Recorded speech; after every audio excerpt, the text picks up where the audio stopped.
Hey guys, Victor here. Today we're going to be talking about X-Defiant and Black Ops 6 because these two video games are going head-to-head to play with the same demographic of users in the FPS market. X-Defiant was recently released, very popular, and just a few days ago got an update to address some of its biggest issues. But will that be enough to stave off the current Black Ops 6 hype train and the juggernaut that is the Call of Duty franchise? I personally don't think there's enough FPS gamers out there to sustain both games, especially when they're both very similar and they're both aimed at the exact same demographic of players. Ah, So can X-Defiant maintain its massive player base in the face of strong competition, or will Black Ops 6 ultimately take over in November? Today we're going to be taking a look at both games, but probably about two-thirds of the video is going to be from the X-Defiant perspective. So let's talk about X-Defiant first. In their most recent update, they added aiming penalties for players when they crouch and jump. So if you're in the air and you're crouch jump spamming, there are penalties to your recoil and aim, so that's a little bit harder to do. On top of adding crouch and jump to speed, so you can't spam weird movements around the map. There's a little bit of a decay. Every jump is successively less high and less momentum. Useful because people are kind of abusing unintended movement mechanics and zipping around the map and doing weird things as well. Supposedly, they added flinch to sniper rifles, but I've seen some community members disagree, or the flinch is a little bit unusual, so I don't think that application of a patch went through as they planned.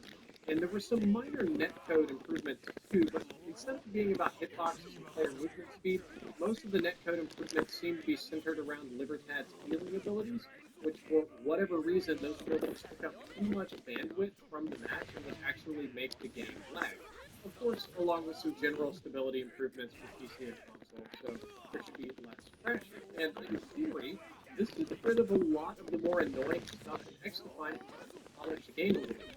You would slow the game down a little bit too, but it's playing more as intended.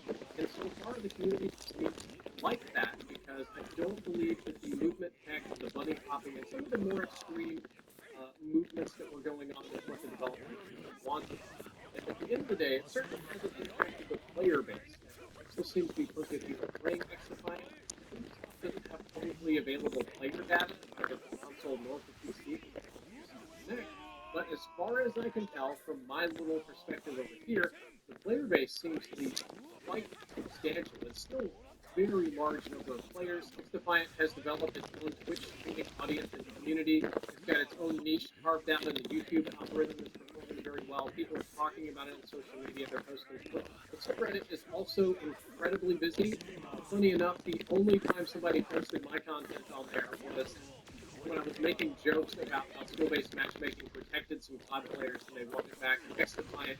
So the thing that got all the attention on the subreddit was my jokes about my wife calling me below average. So yay, I got to watch my video. So X-Defiant's doing really good. It's honestly fun to play. I try to engage with it if I can, bad side, and I'm very happy with how it's performing. However, during a very similar time window, Black Ops 6 was also announced. So for this section of the video, I'm going to show some gameplay from Black Ops 3 today. Really, that's probably the next closest thing that we've got available to Black Ops 6 gameplay. The announcement for Black Ops 6 was a mixed bag of nostalgia and new innovation. You have boots on the ground, old school combat. It's not sci-fi. It's set in the early 90s with classic iconic weapons and action heroes and settings and stuff like that.